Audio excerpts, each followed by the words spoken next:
Be honest, are you scared of deadlifts? And if so, is it because you only feel it in your lower back, or maybe you actually experience pain? Well, if this is the case, keep on watching, because in this video, not only am I going to talk to you about the correct form and the do's and don'ts, but I'm actually going to give you an action plan that you can implement in the gym to make sure that you are addressing every area that needs to be fixed before you can deadlift properly. Are you ready?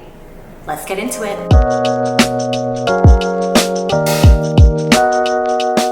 So firstly, what is a deadlift? It's a compound move, meaning it uses multiple muscle groups and it targets pretty much every muscle in your body. If I could only do one exercise for the rest of my life, you bet it's going to be deadlifts, because it really focuses on your posterior chain. And if you're watching this video, I'm going to assume that you want to have curves in all the right places. I'm talking tight waist, full booty, toned legs. It's a great all-rounder exercise, and as a beginner, it's definitely a move that you should master. And no, you're not going to look bulky. Being a full body exercise, it's going to target your core, your back, your legs, your glutes, your hamstrings. But depending on the variation you choose, you're going to target some muscles more than others. Personally, I love the Romanian deadlift and the stiff leg deadlift to really target my hamstrings and glutes more so than my back and quads. But for this video, we're going to be talking about the conventional deadlift, because that's the basic foundational move that you have to be able to master first. Now, most ladies will say to me, but Shelley, all I feel when I do a deadlift is my back. Am I doing it wrong? Should I be feeling it elsewhere? Why am I not feeling it in my glutes? And the simple answer is, because it's a compound move, you're gonna feel it everywhere. Because you're using multiple muscle groups, you're not going to feel it in one isolated place. So it is fairly normal for you to feel it in your lower back core area. There's nothing wrong with that, especially if you are a newbie to this exercise, or perhaps you've gone heavier than you normally would, but feeling any sort of sharp pain or localized pain in that area, it probably means that you need to brush up on your form and technique. But there's so much that comes before actually getting to the bar and working on your form. So if you're anything like me, then I'm going to assume that you would rather target your glutes and your core and your hamstrings rather than your back and your quads. Like I said, it is a compound move, so you're not going to be able to avoid those muscles necessarily, but there are some tweaks that you can make that will make a conventional deadlift more glute focused. But first, you need to address your weaknesses. Before you even approach the bar, you need to get your foundations right first. What I typically see in the gym with women is that they have very weak core and glutes. Your core and your glutes is where the power comes from, it's where the stability comes from. And so you need to work on that first before you can start lifting heavy weights with the bar. By the way, this is why my workouts are the bomb, because my programs always focus on strengthening the core and the glutes. It's the most important parts of your body when it comes to functional movement, and be able to do your compound movements well and pain-free. If you want to check out all of my programs on my Strong Curves app, you can go to the link in the description below. So here's the actionable plan that you can take into the gym or from your home workouts to make sure that you are strengthening and developing your posterior chain and your core. Learning how to activate your glutes with booty bands. By the way, you can buy my Strong Curves booty bands here. They are a staple in every single lower body workout that I do. And I'm not talking about fabric hip bands, I'm talking about latex booty bands. If your glutes are weak, if you are desk bound for most of your day and you find it really difficult to feel your glutes in your workouts, then you need to start doing glute activation drills. It's going to teach your glute muscles to fire correctly, so that when you do move on to do your compound lifts, your heavier moves like your squats and your deadlifts, you're actually going to be able to target your glute muscles. They'll be switching on and firing. This isn't about going heavy and pushing for personal best. This is about training the muscles. And if they're weak, you need to start slow and little. So high rep, but low weight resistance bands is the key. What that's gonna do is hone your mind muscle connection. That's what's going to help you develop your glute muscles. Not doing 100 kilo hip thrusts and feeling nothing back there. If you wanna learn more, watch this video why your glutes won't grow and how to fix it. And also you really need to learn how to do a posterior pelvic tilt, or as I like to call it, granny butts. You can also try this free home workout using entirely just booty bands. It's really important to do a variety of different exercises. Banded Superman pulses are really great. You can do standing abduction, lying abduction, seated abductions, extensions. There's so many exercises, but if you want them all in a convenient program so you don't have to think about it, join the Strong Curves app. Tons of programs that will actually teach you how to incorporate your glute activation drills into your lower body workouts. Next exercise, fantastic for your posterior chain, is the hamstring curl. Really simple exercise, very easy to master, especially if you're a beginner. You can do them standing, kneeling, seated, prone, knock yourself out. Great to develop your hamstrings. Obviously, it goes without saying, hip thrust and a glute bridge. Watch this tutorial here, which is on my YouTube channel, how to properly hip thrust. And if you develop the glutes, it's going to translate into stronger deadlifts too. Next, we've got a squat, but the squat's tricky because a lot of you squat and you only feel it in your quads or your lower back. You've got weak glutes.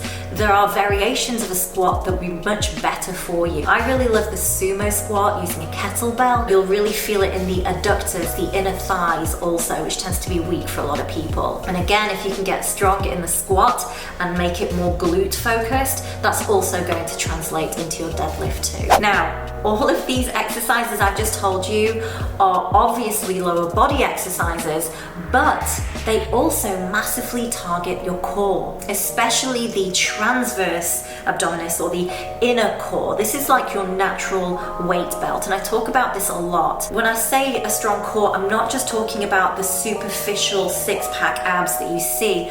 I'm talking about all of the muscles that are your inner core, and that's what's going to give you the stability and the strength in your deadlift. If you have a very weak core, obviously you're going to feel this in your lower back and it's going to feel icky. That's really what's going to protect your spine during heavy compound lifts like a deadlift and a squat.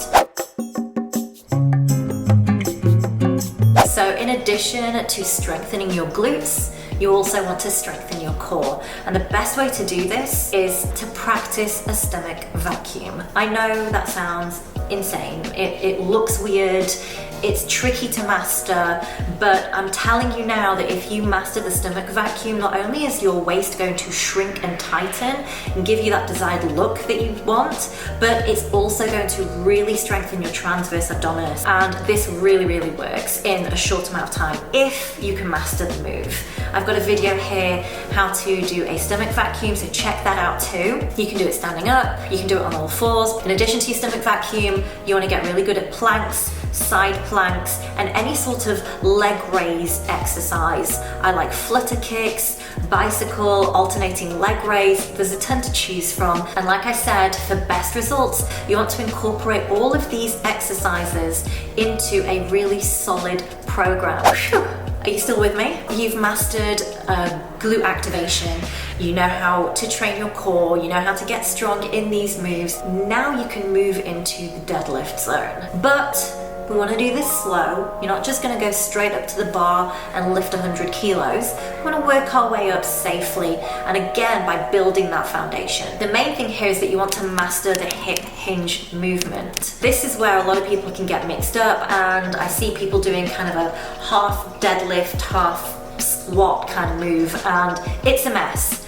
So let's perfect the hip hinge. The best way to do this is to practice with a broomstick held at the back of your head and at your tailbone. As you're hip hinging and moving the hips back and your chest is coming forward, bending at the knees, that broomstick is glued to those 2 points. This is not a squat up and down, it's a hip hinge back and forwards. And once you can grasp this, then move on to moves that aren't as heavy, right? So you're not using the bar with plate weights, but you can practice this move, this hip hinge, with lighter weights. I really like the kettlebell deadlift. You can do single leg variations. You can even do a B stance deadlift, or using dumbbells, like a dumbbell stiff leg deadlift or a dumbbell Romanian deadlift, to really get you understanding that hip hinge movement. Now we can move on to form and technique, do's and don'ts. This is the number one mistake that I see people make, that the bar is out too far from the body. It's got to skim your shins and your thighs throughout the entire move, literally like it's glued to your legs, right?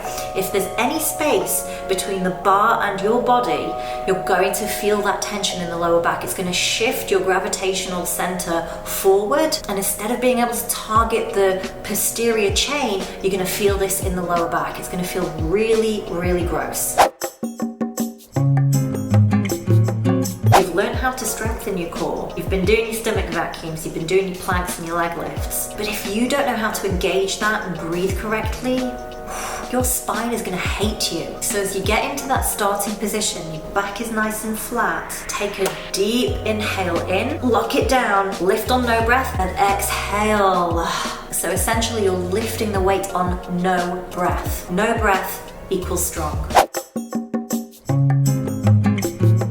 When you get to the top of the move, you've lifted that weight. Don't hyperextend into your lower back. You want to be doing a posterior pelvic tilt. Remember I talked about that earlier? This is the move where your spine is neutral, your glutes are clenching for dear life, and your core is tight and snatched. The strongest position for you to be when you're carrying a heavy load. And then the opposite is true also. You don't want to round out the back either. RIP your back. Your spine needs to be flat and straight throughout this move.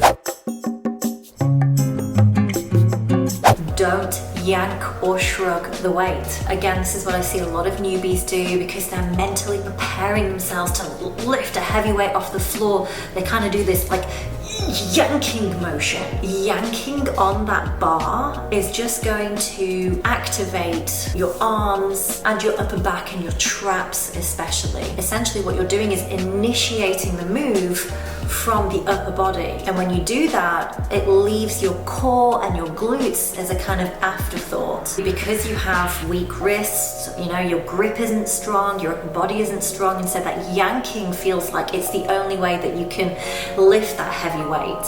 I get it.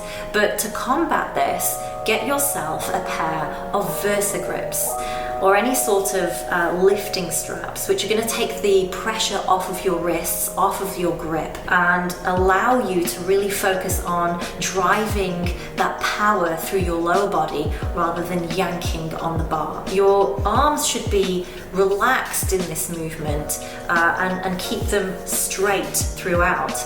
Imagine like your hands are just hooks on the bar just to keep the bar in place. But they're not the ones lifting the weight. It's not the hands that lift the weight, it's the glutes that lift the weight. Even if you try really hard to get your form and technique perfect, if you don't have good mobility and flexibility, you're never going to be able to deadlift properly. This is normally an afterthought for most people, but it's, in my books, the most important part of your training. If you have a desk job and you sit down for most of the day, you are going to have tight and weak hip flexors, tight and weak hamstrings, and your hip joint is just going to be dysfunctional. Here are my exercises that I love to warm up with before every single time I train lower body. We've got the yogic squat with a chest opener, a 90-90 stretch, got a 45-degree hip hinge, a bear sit hinge, a shin box extension, butterfly pose, We've also got the seated single leg lift. This is going to strengthen your hip flexors. And we've got open and close the gate. You want to do all of these moves slowly, with intention, and the key is to always be consistent. It wasn't until I started to prioritize my mobility drills and my recovery that I actually started to see really great gains, not only in my deadlifts but all my compound moves, and I also just felt better in my body. Remember, your recovery and your rest is just as important as your training. So there you go, try out those deadlift tips and let me know if they've helped you. And if you want a full in-depth tutorial on how to deadlift correctly from start to finish, let me know in the comments below. Thank you so much for watching. Don't forget to like and subscribe, and I will catch you in another video. Bye.